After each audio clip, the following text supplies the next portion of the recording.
मुफ्ती smile Nadvi साहब Islamic विद्वान, शिक्षाविद हैं, कोलकाता के वाहियान फाउंडेशन के संस्थापक हैं, लखनऊ की प्रतिष्ठित दारुल उलूम नदवतुल उलमा से ग्रेजुएशन किया है, सोशल मीडिया और सार्वजनिक मंचों पर अध्यापन और बौद्धिक कामों में सक्रिय हैं और इस समय इंटरनेशनल इस्लामिक यूनिवर्सिटी मलेशिया से पीएचडी कर रहे हैं। हमारे साथ जावेद अख्तर साहब हैं। जावेद अख्तर साहब कवि हैं, शायर हैं, गद्य भी लिखते हैं, फिल्मों के लिए संवाद लिखे हैं, गीत लिखे हैं। इससे इतर ये वैज्ञानिक सोच को लेकर या अपने डिक्लेयर्ड एथिज्म को लेकर भी मुखर रहते हैं और अपने तहीं रैशनैलिटी की बात करते हैं। देवियों और सज्जनों, डज गॉड एग्जिस्ट? इस सवाल का जवाब सब अपने अपने तहीं खोजने की कोशिश कर रहे हैं। कोई इसको गॉड डैम पार्टिकल की खोज बताता है, कोई गॉड पार्टिकल की खोज बताता है, कोई हिग्स बोसान की खोज बताता है, कोई ये सवाल जवाब तलाशने की कोशिश करता है कि मास एग्जिस्टेंस में आखिर आया कैसे, हुआ क्या था, सृष्टि के पहले, समय के पहले क्या था। और कोई ये कहता है कि ये सारी खोजें जिस मस्तिष्क में हो रही हैं प्रकृति के क्रम में, वो कैसे विकसित हुआ। मैं उम्मीद करता हूं कि हम आज इन बुनियादी सवालों के कुछ जवाब हासिल करने में कामयाब हूं।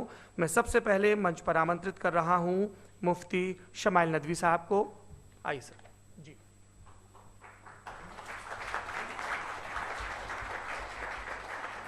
Respected Janab Javed Akhtar Sahab, Mr. Saurabh Dwivedi, और respected audience, thank you all for being here today. आज की डिबेट में चूंकि हम बात करने वाले हैं डज गॉड एग्जिस्ट के टॉपिक पर, तो ये एक ऐसा टॉपिक है जिसके मुताल्लिक कोई भी डिसीजन लेने के लिए अलग अलग स्टैंडर्ड्स हो सकते हैं। लिहाजा डिबेट के शुरू में ये ज़रूरी है कि हम ये जान लें कि आज के इस टॉपिक में कौन सा स्टैंडर्ड सही होगा और कौन सा गलत होगा। अक्ल, लॉजिक, रीजनिंग, और यही वो स्टैंडर्ड है जिसके तहत गॉड की एग्जिस्टेंस को साबित किया जाएगा या गॉड की एग्जिस्टेंस को डिनाई किया जाएगा। तो अगर आज हमारे जावेद अख्तर साहब ऐसी कोई अकली दलील और लॉजिकल एविडेंस दें खुदा के ना होने पर जो डेफिनेट भी हो, तो मैं ये ऐलान करता हूं कि यकीनन मैं उस एविडेंस को कबूल करूंगा और उस पर गौर करूंगा। लेकिन साथ में ये भी ऐलान कर देता हूं प्रेडिक्शन के तौर पर कि ऐसा कोई डेफिनेट आर्गुमेंट कोई नहीं पेश कर सकता। दलील हम देंगे और डेफिनेटिव दलील देंगे, लॉजिकल दलील देंगे, ऐसी दलील देंगे जो एंटायर एथिस्टिक वर्ल्ड उसे रेफ्यूट नहीं कर सकती। चलें अब हम एक एग्जाम्पल सोचते हैं, एक सिनेरियो, सिंपल सिनेरियो। तमाम ऑडियंस से गुजारिश है, हम और आप एक आइसोलेटेड आइलैंड पर हैं, ऐसा आइलैंड जहां पे हमसे पहले कोई कभी नहीं गया। चलते चलते आपके सामने अचानक आपने देखा एक पिंक कलर की बॉल पड़ी हुई है। सबसे पहला सवाल आपके जहन में क्या आएगा कि ये बॉल यहां क्यों आई, कैसे आई, ये पिंक कलर की ही क्यों है, कोई और कलर भी हो सकता था, ये इसी शेप में क्यों है, कोई और शेप भी हो सकता था। नेचुरली आप इस तरफ पहुंचेंगे कि कोई ना कोई है जिसने इन स्पेसिफिक प्रॉपर्टीज के साथ इस बॉल को बनाया है और यहां पे रखा है। अब आप इस बॉल को एक्सपैंड करते चले जाएं, एक्सपैंड करते चले जाएं, एक्सपैंड करते चले जाएं, यहां तक कि ये बॉल यूनिवर्स के साइज की हो जाए। बताइए कि क्या साइज के बढ़ जाने से सवाल बदल जाएगा? हरगिज नहीं बदलेगा। अभी भी सवाल रहेगा, ये यूनिवर्स कहां से आया, इन स्पेसिफिक प्रॉपर्टीज के साथ कहां से आया, क्यों आया, किसने बनाया, ये सवाल उस वक्त भी वैलिड रहेगा। लेकिन ये सवाल अगर हम जनाब जावेद अख्तर साहब से करें तो इनका जवाब या तो आर्ग्यूमेंट फ्रॉम इग्नोरेंस होगा या डॉगमेटिक होगा। या तो ये कहेंगे कि मुझे नहीं पता कि ये कहां से आया, लिहाजा गॉड डज नॉट एग्जिस्ट, ये आर्ग्यूमेंट फ्रॉम इग्नोरेंस है। या ये कहेंगे कि ये यूनिवर्स खुद ब खुद बन गया, इसका मतलब ये है कि उस बॉल को भी खुद ब खुद बन जाना चाहिए। लेकिन बॉल के ताल्लुक से ये एक्सप्लेनेशन एक्सेप्ट नहीं की जाएगी कि ये खुद ब खुद बन गई। मुझसे अगर कोई पूछे इस बॉल को किसने बनाया और या इस एक्सपेंडेड बॉल को किसने बनाया, मैं कहूंगा कि चूंकि ये यूनिवर्स और इस यूनिवर्स की तमाम चीजें कॉन्टिंजेंट हैं। कॉन्टिंजेंट होने का मतलब ये होता है कि जो अपने एग्जिस्टेंस पे किसी के ऊपर डिपेंड करती हो, और जब कॉन्टिंजेंट चीजें मौजूद हैं तो फिलोसोफर्स की इस्तिलाह के मुताबिक, हम उस टर्मिनोलॉजी के मुताबिक हम उस जगह तक पहुंचते हैं और उस हस्ती तक पहुंचते हैं जिसे नेसेसरी बीइंग कहा जाता है, कि ये वो नेसेसरी बीइंग है जिसका मौजूद ना होना नामुमकिन हो। क्योंकि अगर ये मौजूद ना हो तो सारी चीजें एग्जिस्टेंस में आएंगी ही नहीं। तो एक ही ऑप्शन बचता है जिसे हम कहते हैं नेसेसरी बीइंग। ऐसी नेसेसरी बीइंग जो इंडिपेंडेंट है, क्योंकि अगर वो डिपेंडेंट हुई तो वो नेसेसरी नहीं रहेगी। ऐसी इंडिपेंडेंट बीइंग जो इटर्नल है, अगर वो इटर्नल नहीं होगी, उसकी बिगिनिंग होगी तो वो खुद कॉन्टिंजेंट है। ऐसी बीइंग जो पावरफुल है, क्योंकि कॉन्टिंजेंट को एक्चुअलाइज करने के लिए पावर चाहिए। ऐसी बीइंग जो इंटेलिजेंट है और नॉलेजेबल है, क्योंकि ये यूनिवर्स स्पेसिफिक फॉर्म और स्पेसिफिक लॉज ऑफ नेचर के तहत प्रिसाइजली चल रहा है। थैंक यू मुफ्ती साहब। मैं इन दलीलों के बाद जावेद अख्तर साहब से गुजारिश करूंगा, आप बैठ के बोलना चाहेंगे या बाहर? जी।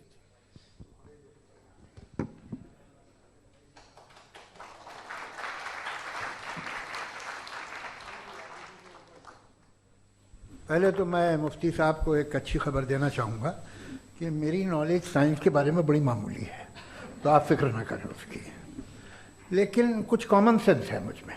जहाँ तक इसका ताल्लुक है मजहबों का, हर मजहब आपसे एक चीज़ मांगता है, फेथ। ये फेथ क्या चीज़ होती है? What is the difference between faith and belief? ये तो बहुत ही अहमखाना बात होगी कि कोई आदमी कहे साहब अगर खुदा है तो मुझे दिखाइए। ये तो जाहिलाना बात हुई। मैंने तो नॉर्थ पोल नहीं देखा है, मगर मैं मानता हूँ कि नॉर्थ पोल है। मैं क्यों मानता हूँ? इसलिए कि अगर ये दुनिया राउंड है तो उसका कोई टॉप होगा। कुछ लोग हैं जो वहाँ गए भी हैं, कॉमन सेंस कहता है कि ऐसा होगा, सबूत है, गवाह है, रीज़न है। तो ये मेरा फेथ नहीं है। कमाल ये है कि आपने बताया कि एक आइलैंड पर गए और एक बॉल देखी। आपने ये नहीं कहा कि आइलैंड किसने बनाया, आपको सिर्फ बॉल पे हैरत हुई। हमने आइलैंड पे हमने हैरत नहीं की, होते हैं आइलैंड। इसी तरह ये आइलैंड है, सितारे, ये गैलेक्सीज, ये सब आइलैंड हैं खला में। हम उन्हें टेकन फॉर ग्रांटेड लेते हैं, हम पूछते नहीं किसने बनाए। आपने जजीरे के बारे में भी नहीं पूछा है। मेरी पैदाइश कैसे हुई? क्या मैं प्लान पैदा हुआ था? I was plan to be born, या एक लकी स्पर्म था जो किसी एक से चिपक गया? मेरी पैदाइश रैंडम। और इंसाफ जिसे आप कहते हैं, इंसाफ का तो नेचर से कोई वास्ता ही नहीं है। जो आप कहते हैं कि एक दिन इंसाफ मिलेगा, इंसाफ is a human concept. Nature में कोई इंसाफ नहीं। अगर शेर हिरन को खा जाता है तो उसे कोई सजा नहीं मिलती। अगर एक आंधी आती है और हरे भरे पेड़ों को उखाड़ के फेंक देती है तो आंधियों की जेल नहीं होती है। नेचर में इंसाफ नहीं, इसलिए उसे नेचर को इंसाफ की जरूरत भी नहीं। तो ये जो दुनिया के रिलीजन प्रॉमिस करते हैं आपसे इंसाफ, इसी से मालूम होता है कि ये मैन मेड है। ये तसव्वुर कहीं और का है ही नहीं। जो नेचर है, कुछ लोग कहते हैं नेचर ही खुदा है, तो नेचर में तो इंसाफ नहीं कहीं।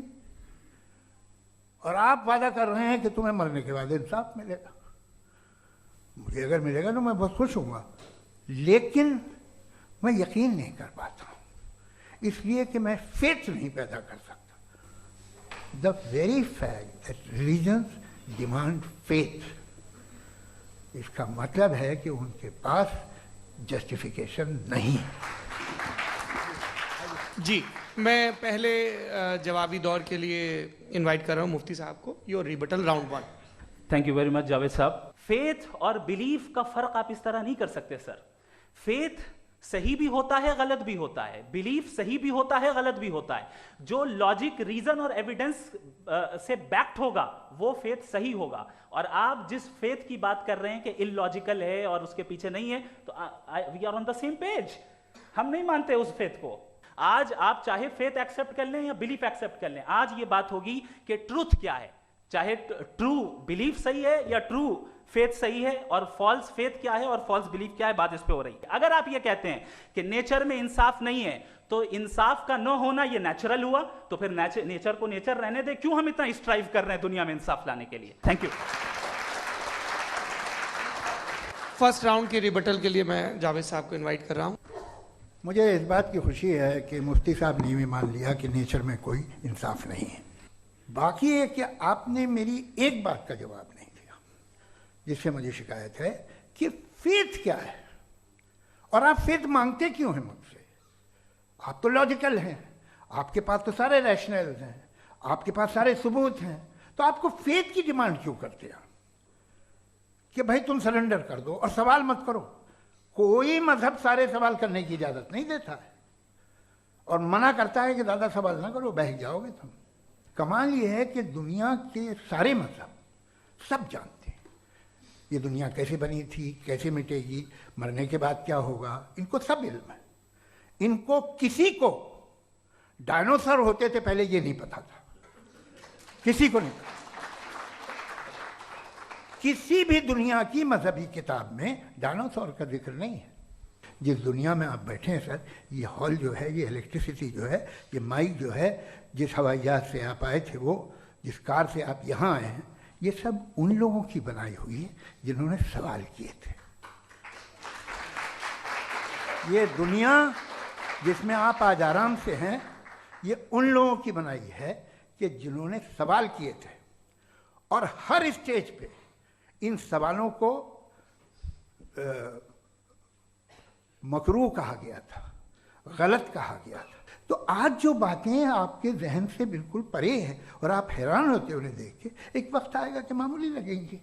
और हुआ है, आपकी इंसानी तारीख ही है। इतनी जल्दी सारे फैसले आप मत कर लीजिए, थोड़ा ये ह्यूमिलिटी रखिए कि भाई ये हमें नहीं मालूम। ये कहने में क्या आ रहा है?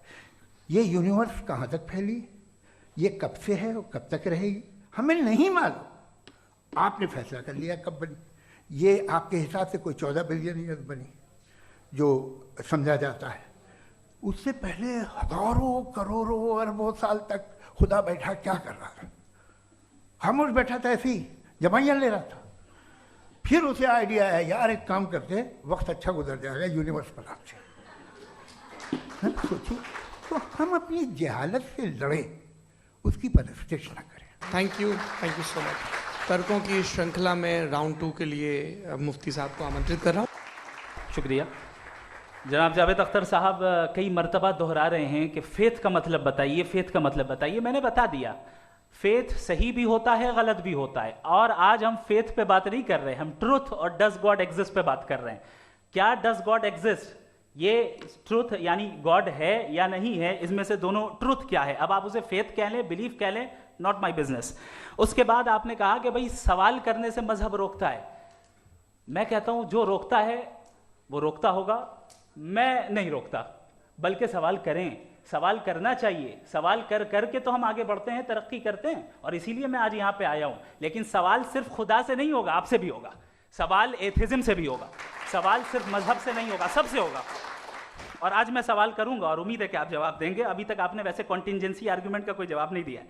चलें, आपने कहा यूनिवर्स के बारे में इटर्नल क्यों नहीं बोल देते। ये चूंकि लॉजिकली पॉसिबल ही नहीं है कि यूनिवर्स इटर्नल हो।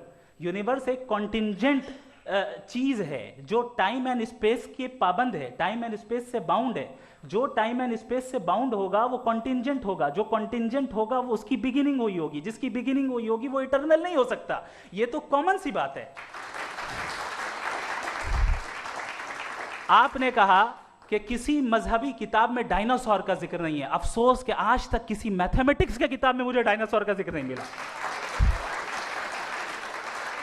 तो इसका मतलब मैथमेटिक्स की किताब बेकार है? नहीं, उसका वो टॉपिक नहीं है। रेवलेशन का और मजहबी किताबों का टॉपिक ये नहीं है कि आपको आके बताए साइकिल कैसे बनाते हैं, या आकर ये बताएं कि जो है डायनासोर कब था। वो तो मोरालिटी सिखाने आया है, गॉड के बारे में बताने आया, नॉन फिजिकल रियलिटी की हकीकत को सिखाने के लिए आया।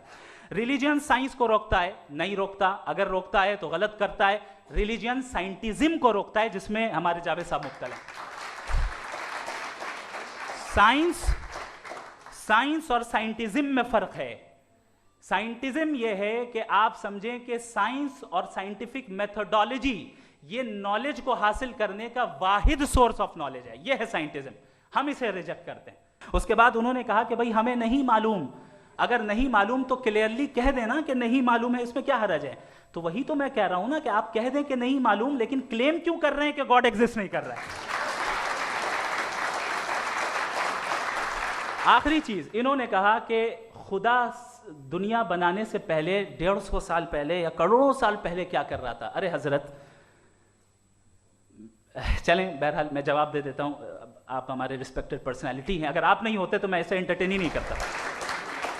टाइम, ये 100 साल पहले या 100 साल बाद, पहले बाद में अभी, ये वो अल्फाज हैं जिनका ताल्लुक टाइम से है। टाइम शुरू ही हुआ है यूनिवर्स की बिगिनिंग के बाद, तो उसके पहले खुदा क्या कर रहा था, सवाल इलॉजिकल है, ये फेलेसी है। यानी आप ये कह रहे हैं कि यूनिवर्स के बनने से पहले खुदा क्या कर रहा था, टाइम के बनने से पहले, पहले का ताल्लुक टाइम से, टाइम उस वक्त था ही नहीं, तो ये सवाल ही इनवैलिड है खुदा के ताल्लुक से। इसकी एक मिसाल आप ले लें। एक कार है, एक साहब ने देखा कि भाई कार जो है उसके व्हील्स कितने अच्छे लगे हुए हैं सही जगह पे, स्टीयरिंग जो है कितने अच्छे जगह पे लगी हुई है, और सीट्स कितने वेल डिजाइंड है, कितनी प्रिसाइजली ये कार काम कर रही है, तो जरूर कोई ना कोई इसे क्रिएट किया है, किसी ने क्रिएट किया है। अब जावेद साहब आए और कह रहे जनाब बोनेट खोलिए, इसमें इंजन है, इंजन इस कार को चला रहा है, hence prove no one has created the car. This is illogical. Science हमेशा फिजिकल वर्ल्ड की चीजों को ही फिल करती जाएगी और फिजिकल चीजों से ही करती जाएगी, चूंकि एम्पेरिकल एविडेंस का ताल्लुक फिजिकल वर्ल्ड से है। आप साइंस के जरिए मेटाफिजिकल रियलिटी को कभी साबित नहीं कर सकते, ये रॉन्ग टूल का इस्तेमाल करना है। ये वही काम है कि आप मेटल डिटेक्टर से प्लास्टिक डिटेक्टर करने चलें, जो कि जाहिर है सही नहीं है। Thank you. ये आर्ग्यूमेंट का राउंड 2 है। पहले तो मैं आपसे अर्ज करूं कि आपने कहा कि जब कायनात ही नहीं थी तो वक्त भी नहीं था, कुछ भी नहीं था। कैसे नहीं था? खुदा था, एक एग्जिस्टेंस तो था ना खुदा का। तो जब खुदा था तो वक्त भी होगा, ऐसा नहीं है कि कुछ भी नहीं था, खुदा था। अच्छा, बाकी है कि आपने कहा साहब आप साबित कीजिए, आपके पास भी लॉजिक है, मेरे पास भी लॉजिक है, आप मेरा जिम्मेदारी नहीं है साबित करना कि खुदा है। ये दावा तो मजहबी लोग करते हैं कि खुदा है, मैं क्यों साबित करूं कि नहीं है? जब तक आप मुझे कन्विंस नहीं कर देंगे मैं नहीं मानूंगा। आपकी जिम्मेदारी है, मेरी जिम्मेदारी नहीं है। अच्छा, अब ये हम सोचें कि बहरहाल ये वजूद जो है मजहब और ये बिलीव इन गॉड इंसान को बेहतर बना देता है, तो एक काम कीजिए, हिंदुस्तान वर्ल्ड का नक्शा लीजिए और मार्क कीजिए कि रिलीजन कहाँ कहाँ ज़्यादा है, कहाँ कहाँ, चाहे वो लैटिन अमेरिका हो या मिडल ईस्ट हो या फार ईस्ट हो या हिंदुस्तान के वो इलाके जहाँ मजहबियत ज़्यादा है। रख दीजिए नक्शा अलग। अब दूसरा नक्शा कि कहाँ कहाँ नाइंसाफ़ी, रिप्रेशन, औरतों के हुकूक की पामाली, जुल्म, डिक्टेटरशिप कहाँ है, नक्शा एक ही होगा।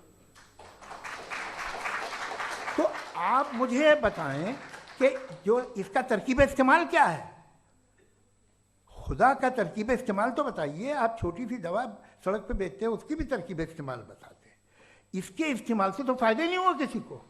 मैं एक और बात बताऊं, अगर कोई आदमी मजहबी है और अच्छा आदमी है तो मैं उसकी बहुत इज्जत करता हूँ, इसलिए कि मेरा ख्याल है मजहबी आदमी का अच्छा होना मुझसे अच्छा होने से ज़्यादा मुश्किल है।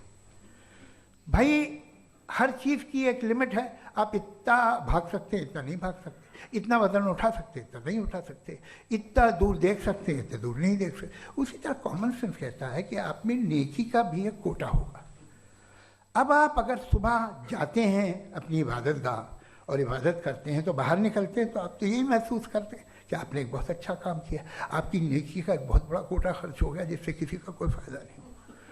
मैं तो नहीं जाता हूँ तो मुझे तो किसी को खाना खिलाना पड़ेगा, किसी बेवा की मदद करनी पड़ेगी, मैं अपना कोटा कैसे कंज्यूम करूं? आप अपना कोटा सारे मजहबी लोग इंतहाई यूजलेस कामों में यूज करते हैं। उसके बाद भी अगर आप में बच्ची है थोड़ी सी शराफत तो भाई वाह क्या बात है। अब रिबटल का राउंड 2 है और उसके बाद क्रॉस एग्जामिनेशन होगा। मुफ्ती शमाइल नदवी साहब। असल में जो हकीकी प्रॉब्लम है, असल प्रॉब्लम है वो ये है कि जावेद साहब के पास कॉन्सेप्ट ऑफ गॉड क्लियर नहीं है। इन्होंने कहा कि कायनात से पहले खुदा तो था, तब भी तो टाइम होगा। ये टाइम कायनात का हिस्सा है। हम खुदा उस खुदा को मानते हैं, नेसेसरी बीइंग का टाइमलेस होना जरूरी है, चूंकि वो टाइम का क्रिएटर है। जब उसने टाइम को क्रिएट किया तो वो खुद टाइम पे कैसे होगा? उसने जब स्पेस को क्रिएट किया तो खुद स्पेस में कैसे होगा? अगर वो टाइम एंड स्पेस को पहले से ही उसका पाबंद है तो फिर किस चीज को उसने क्रिएट किया? लिहाजा ये सवाल गलत है कि खुदा था तो टाइम होगा, बिल्कुल नहीं। टाइम के पाबंद हम है, खुदा नहीं है। हम फिजिकल वर्ल्ड से ताल्लुक रखते हैं, वो मेटाफिजिकल रियलिटी है। दूसरी चीज इन्होंने कहा वर्ल्ड का नक्शा लीजिए, वर्ल्ड मैप लीजिए, दो अलग अलग जगह की। हजरत मैंने ये होमवर्क किया था और मैंने मिडिल ईस्ट का एक नक्शा लिया और यूरोप का एक नक्शा लिया, ये मजहबी इलाका और ये लिबरल और एथीस्ट इलाका। मुझे पता चला कि सबसे ज्यादा रेप केसेस जो हैं वहां पर, मुझे ये पता चला यूएन की रिपोर्ट के मुताबिक, मैं ये अपने घर से नहीं लेके आ रहा, कि जो वर्किंग वुमेन है यूरोपियन कंट्रीज में, उसमें 81% वुमेन सेक्सुअल हैरेसमेंट का वर्क में शुमार हो रही है। ये मिडिल ईस्ट में नहीं हो रहा है, वो मजहबी लोग हैं इसलिए नहीं हो रहा है।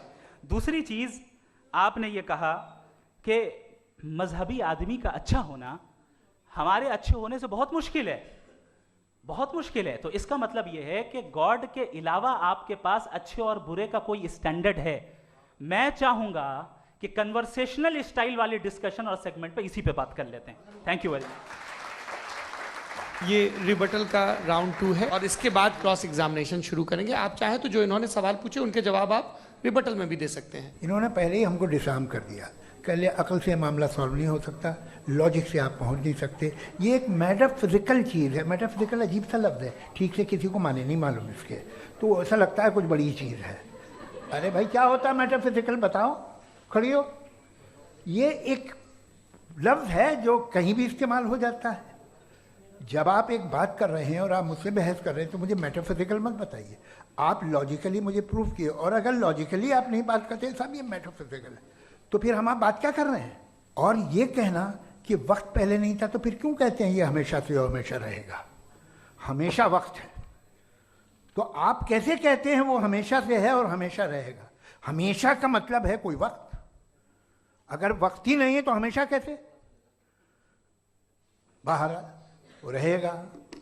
अब मैं ये देखता हूँ, आपने कहा ना कि वहाँ रेप ज़्यादा होते हैं, तो हम एक बात देखते हैं कि दुनिया जिस पे वो कादर मुतलक है, जिसकी मर्जी के बगैर पत्ता भी नहीं हिलता, ओमनीपोटेंट है, ये दुनिया चल कैसे रही है?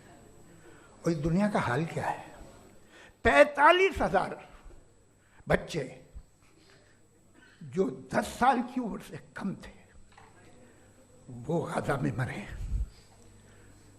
भूख से काला हांडी में बच्चे मरते हैं और डिप्थेरिया से मरते हैं।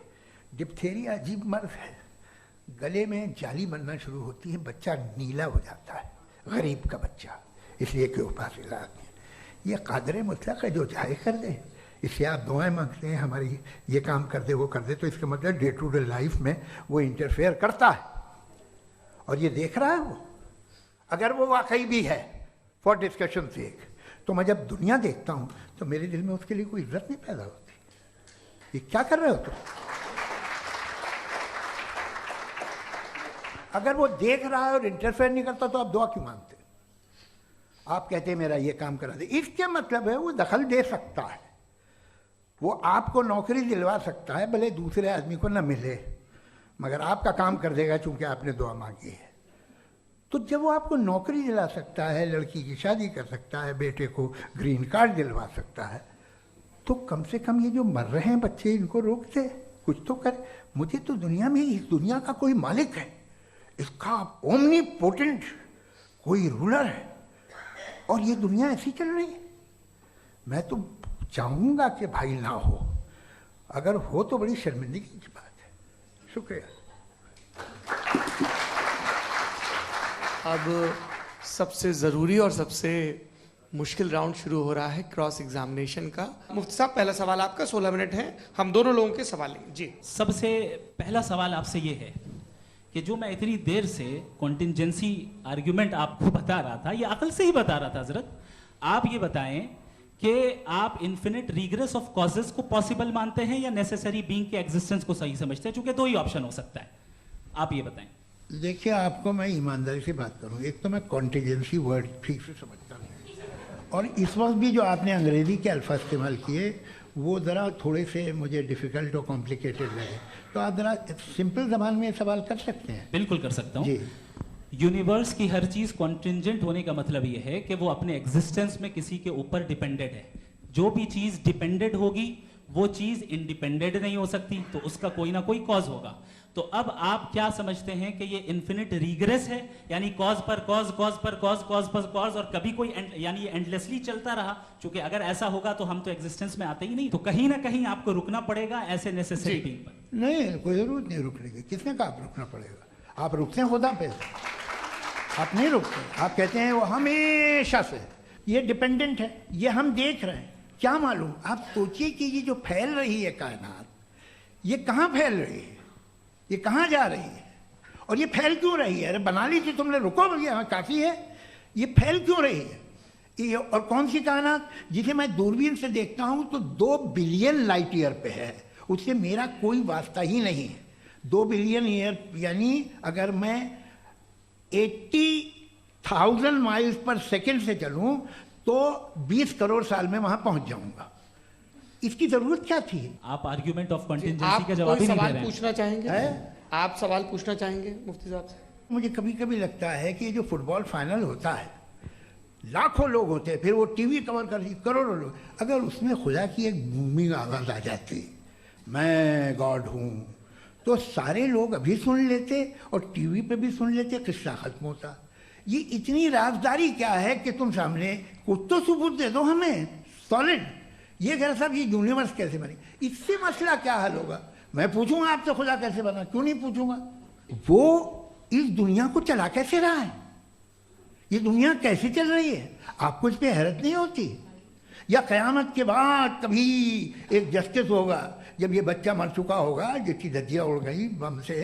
आपने कहा कि आपने साबित ही नहीं किया, जबकि आर्ग्यूमेंट ऑफ कॉन्टिंजेंसी बुनियादी आर्ग्यूमेंट है। दूसरी चीज आपने ये बात कही कि इतने बिलियन लाइट ईयर्स दूर है, उसका मेरा क्या लेना देना। फिर मेरे ख्याल से आपको ये नहीं कहना चाहिए I think therefore I am an atheist. आपको सोचना चाहिए। आपने प्रॉब्लम ऑफ इविल के ताल्लुक से सवाल किया और बार बार आप एक लफ्ज रिपीट कर रहे हैं कि ओमनीपोटेंट गॉड है, ऑल पावरफुल गॉड है।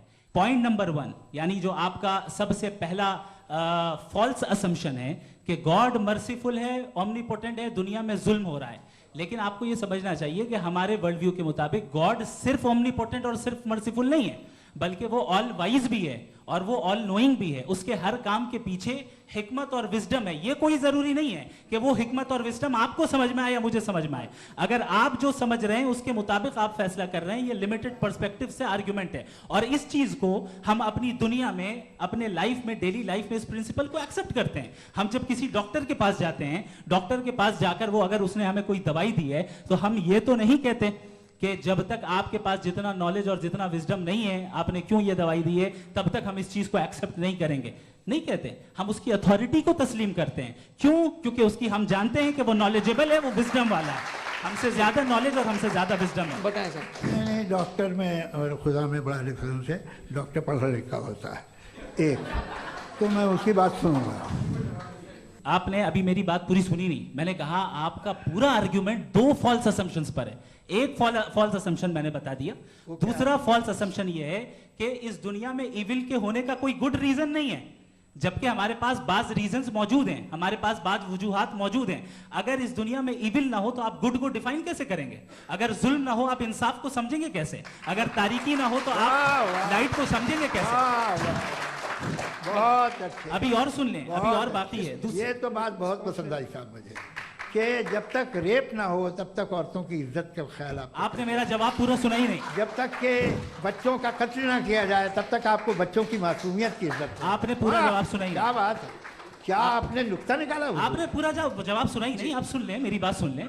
ये मैंने आपको एक चीज बताई। दूसरी चीज, इस दुनिया में हम आए हैं टेस्ट के लिए, हमारा टेस्ट हो रहा है और हर इंसान का अलग अलग अंदाज में टेस्ट होता है।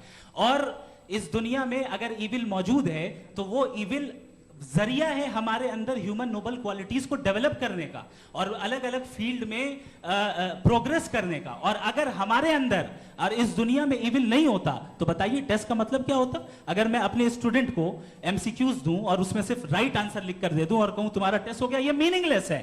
इस दुनिया में अगर हम टेस्ट के लिए आए हैं तो जाहिर है गुड एंड इविल दोनों मौजूद है। तो अगर गुड एंड इविल दोनों मौजूद है तो ये इविल भी खुदा का बनाया हुआ है। जी हाँ, खुदा का बनाया हुआ है, लेकिन अच्छा चलो अच्छी बात। जी बिल्कुल, तो बिल्कुल खुदा ने बनाया। अभी तो ये है कि जो मेजॉरिटी है दुनिया में वो इविल है, तो ये खुदा एक्चुअली इविल के साइड पे लग रहा है मुझे। बिल्कुल भी नहीं, मैं बताता हूं। मेजॉरिटी में तो वो है। क्या बात कर रहे हैं भाई आप? अगर एग्जामिनर गलत ऑप्शन दे रहा है तो एग्जामिनर इविल नहीं हो गया, जो गलत ऑप्शन को सेलेक्ट कर रहा है वो फेल होगा। क्रिएटर ने इविल को बनाया है लेकिन वो इविल नहीं है। अच्छा सुनिए मेरी बात, एक- लेट मी कंप्लीट सर। जी जी। क्रिएटर ने इविल को बनाया है टेस्ट के लिए, वो इविल नहीं है। इविल वो होगा जो उसे इख्तियार करेगा। छुरी को बनाने वाला गलत नहीं होता है, छुरी का गलत इस्तेमाल करने वाला गलत होता है।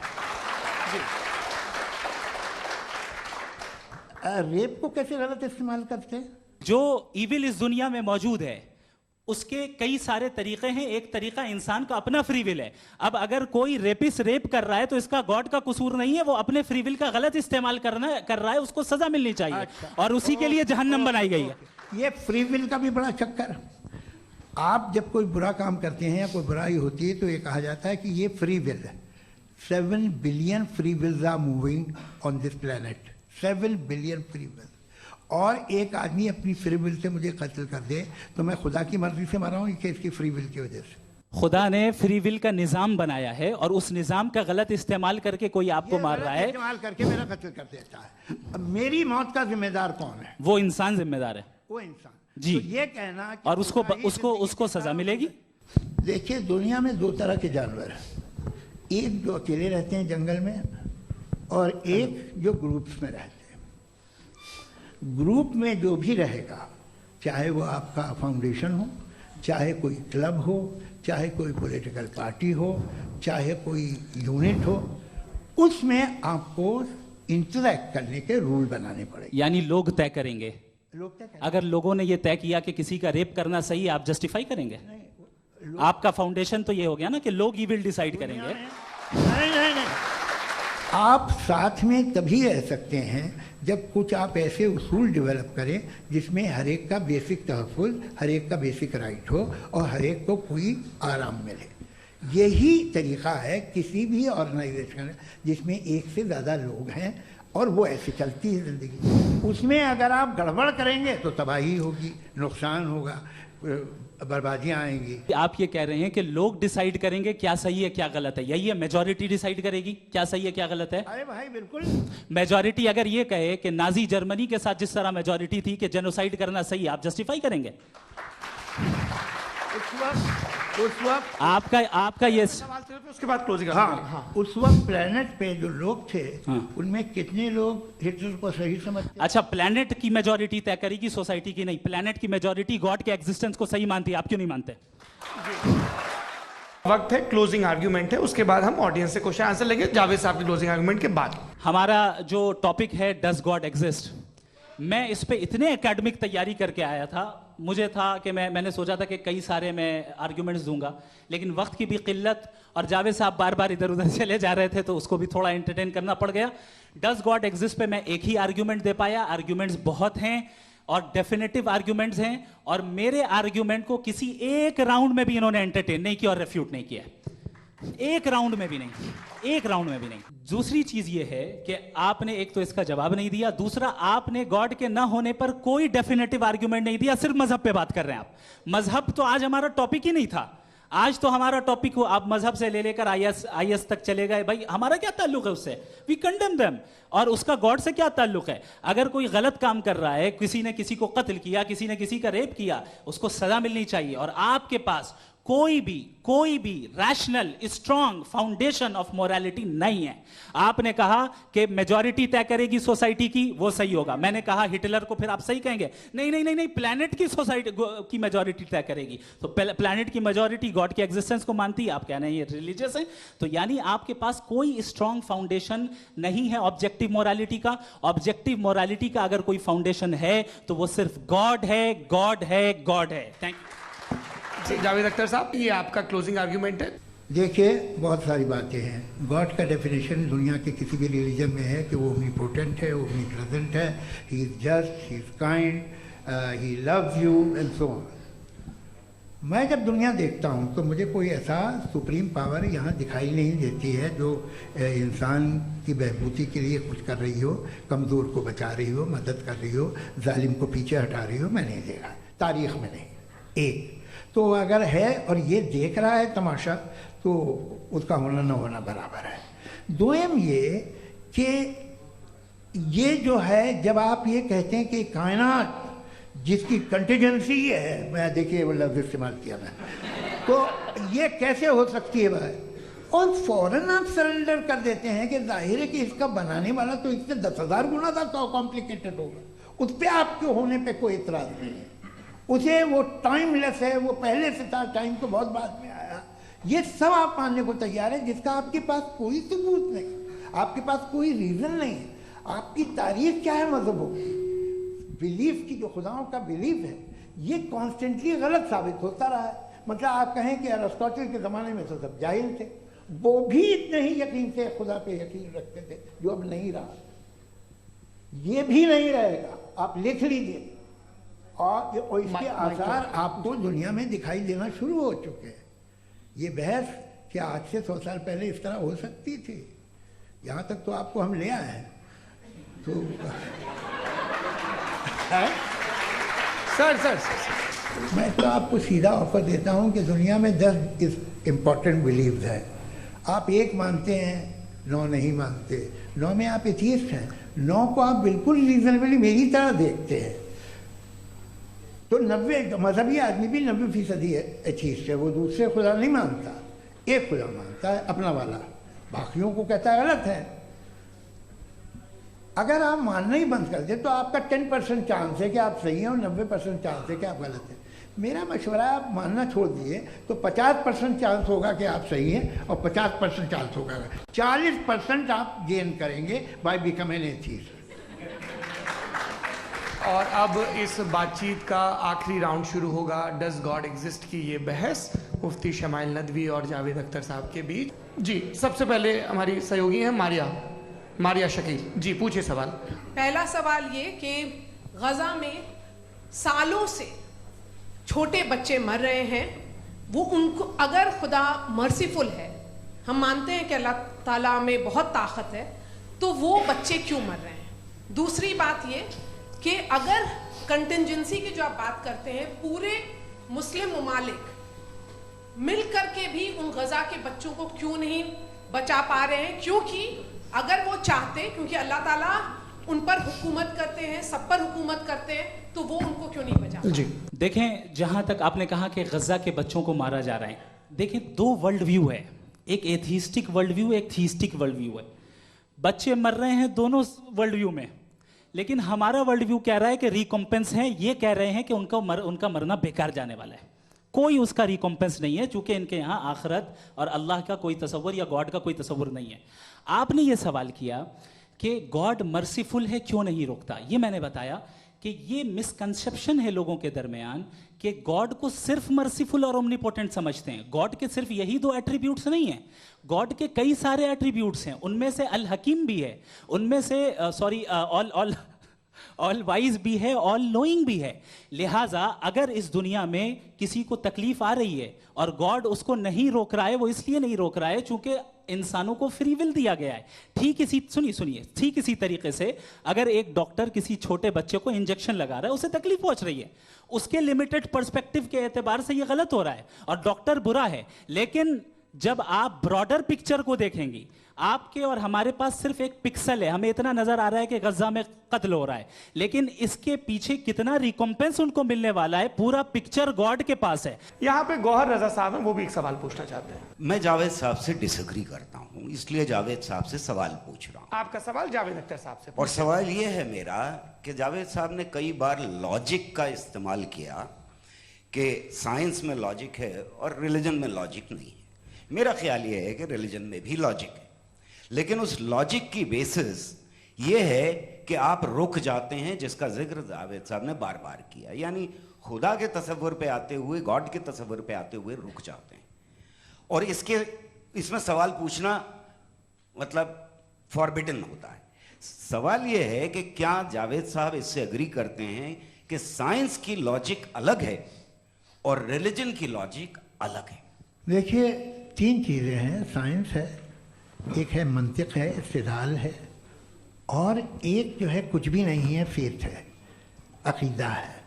मैं अकीदे की लॉजिक का कायल नहीं हूँ। मुझे आप इस्तिदलाल से, लॉजिक से, रीज़न से समझाइए, मैं मानने को तैयार हूँ, मेरा क्या नुकसान होगा। लेकिन ये कि अकीदे पे मैं नहीं जा सकता हूँ। अकीदे का मतलब है कि तुम ये मान लो, सवाल ना करो, ये नहीं। आप सारी बातें करके, बड़ी साइंटिफिक बातें करके एक जगह जाके खुदा के हुदूद पे रुक जाते हैं, सरेंडर कर देते हैं। मैं सरेंडर करने को तैयार नहीं। That's all. दीपक, हाँ पूछिए। बस आपसे एक सवाल है, जैसे थीस्टों के पास अपने जो ईश्वर को मानते हैं उनके पास अपने सोशल गेट टुगेदर्स हैं, 5 रोज़ा क्रिसमस आने वाला है, होली है, दिवाली है, ईद है। एथिस्ट क्या ऑफर कर रहे हैं? मतलब मैं इनकी दुकान से बोलूँ, मैं आना चाहता हूँ उस तरफ, पर मैं अट्रैक्ट नहीं हो पा रहा हूँ। मैं सोशल गेट टुगेदर्स क्या है आपके पास? अब आपको मैं एक सुनाता हूँ, यहाँ हिस्टोरियन भी बैठे हैं।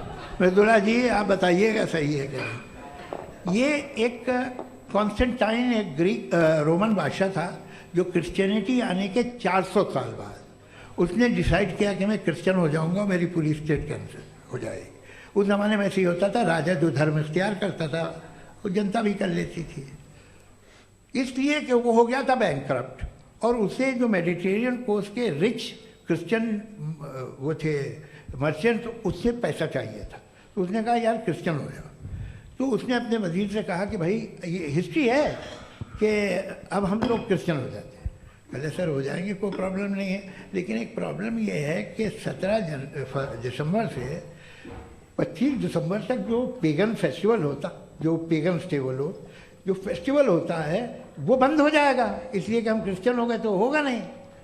तो वो बच्चों को बहुत बुरा लगेगा, पब्लिक को वो बहुत इन्जॉय करते हैं, खासतौर से 25 को मेन डे। उसने कहा ये तो सही कह रहे हो, ये जीसस क्राइस्ट की पैदाइश कब थी? कहले साहब वो अप्रैल में थी। नहीं, कट करो, वो 25 दिसंबर को है। ये हकीकत है जी। और 400 साल बाद क्रिश्चियनिटी के अप्रैल से दिसंबर ले आए, और इसलिए कि यहाँ पेगन फेस्टिवल होता था। अब मनाते हैं आप आराम से। ये जो सारे फेस्टिवल हैं, ये रिलीजन से, हर एक को एक इंटरटेनमेंट डिपार्टमेंट चाहिए होता है अपनी कंपनी चलाने के लिए। तो ये रिलीजन ने, ये सेकुलर त्यौहार थे जिन्हें रिलीजन्स ने ले लिया है। ये मौसम के थे, फसलों के थे, किसानों के थे, उसको आपने लेके रिलीजियस रंग दे दिया। ये कोई रिलीजन से थोड़ी आए। मेरा नाम मनीषा है, मैं हरियाणा से आई हूँ। मैं मुफ्ती साहब से एक बात पूछना चाहती हूँ। आप बार बार जावेद साहब को कॉन्ट्राडिक्ट तो कर रहे हैं कि आपने ये कहा, लेकिन आप भी अजम्पशंस के बेसिस पे बात कर रहे हैं। आपने खुदा के होने का कौन सा प्रूफ पेश किया है, खुदा की एग्जिस्टेंस का? अब इस सवाल को अलग रहने दीजिए, कौन एथीस्ट है कौन नहीं है। और दूसरी बात जो आपने एक छोटी सी कही थी कि ये फ्री विल का इस्तेमाल करता है इंसान अपनी, लेकिन इस फ्री विल का इस्तेमाल में मतलब खुदा ने ये दे दी सबको ये इजाज़त कि वो कितना घिनौनापन और कितने ज़्यादा ख़राब से ख़राब तरीके इस्तेमाल कर सकते हैं। जवाब सुनते जी। आप फ्री विल को मानती है ना, या अब कहती है कि फ्री विल नहीं है ना? मानती है ना? तो अब आपके पास इसका कोई एक्सप्लेनेशन नहीं है कि अगर एक इंसान उस फ्री विल का इस्तेमाल करके गलत काम कर रहा है और बच के अच्छी ज़िंदगी गुजार के निकल जा रहा है, उसका कोई रिकम्पेंस नहीं है।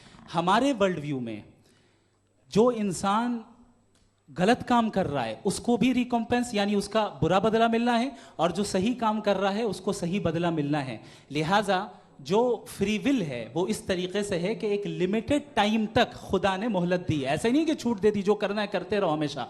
वक्त आएगा जब एग्जाम का टाइम खत्म होगा तब रिजल्ट आएगा, दौराने एग्जाम जबरदस्ती आपको नहीं बताया जाएगा। कि अगर जो हो रहा है फ्री विल से हो रहा है और एक दिन बरोज़ क़यामत इंसाफ होगा मैशर में वगैरह वगैरह, तो दुआ क्यों मांगते हैं लोग?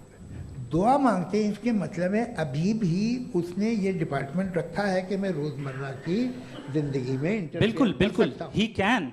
तो तुम कैन हो, तुम मुझे नौकरी दिला देते हो, मेरे बेटे को ग्रीन कार्ड दिला देते हो और 45,000 बच्चे मरते उन्हें रोकते नहीं हो। नहीं तो क्या आप ये कह रहे हैं कि इस दुनिया में जालिमों को कभी पकड़ ही नहीं होती है? अरे जो भी पकड़ होगी वो बच्चे रोते हैं। बिल्कुल, देखें वो औरतें मैंने रोती अपने हैं ओपनिंग जिनके बच्चे स्टेटमेंट में यही कहा था आप कि मुझे जनाब नौकरी जावेद साहब दिलवा सिर्फ रहे हैं, इमोशनल मेरी आर्गुमेंट बेटी की जैसे सही दिस इज जगह एन शादी इमोशनल करा रहे हैं। आर्गुमेंट। वक्त तय हुआ था, ये वक्त पूरा हुआ, आपने इतने धैर्यपूर्वक सुना, मैं आप सबका बहुत बहुत शुक्रगुजार हूं।